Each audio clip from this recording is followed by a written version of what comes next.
Hi అండి. Welcome back to one more recipe. ఈరోజు ఎంతో టేస్టీగా ఉండే పన్నీర్ దమ్ బిర్యానీ అయితే ప్రిపేర్ చేస్తున్నా. చాలా టేస్టీగా ఉంటుంది. ఫస్ట్ అయితే హాఫ్ కేజీ రైస్ అయితే సోక్ చేసి పెట్టేసుకున్నా అండి. నెక్స్ట్ ఇక్కడ పన్నీర్.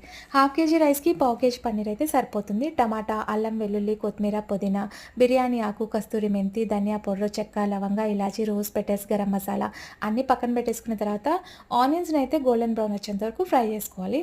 సో అదే ప్యాన్లో నేను కొంచెం బటర్ యాడ్ చేసి పన్నీర్ అయితే ఫ్రై చేస్తున్నా. ఫ్రై చేసిన పన్నీర్ని కూల్ వాటర్లో వేస్తే బిర్యానీలో సాఫ్ట్గా వస్తుందన్నమాట.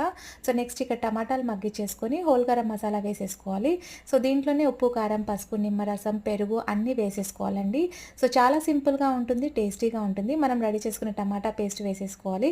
సో 15 మినిట్స్ మ్యారినేట్ అయిపోయిన తర్వాత రైస్ వేసుకున్న తర్వాత నిమ్మరసం పిండుకోవాలి. ఆ తర్వాత కొత్తిమీర, పుదీనా, ఆనియన్స్ వేసేసుకొని ఫైనల్గా గరం మసాలా వేసుకుంటే దమ్ బిర్యానీ రెడీ అయిపోతుంది. చాలా టేస్టీగా ఉంటుంది. రెసిపీ నచ్చితే లైక్ చేయడం మర్చిపోద్దు.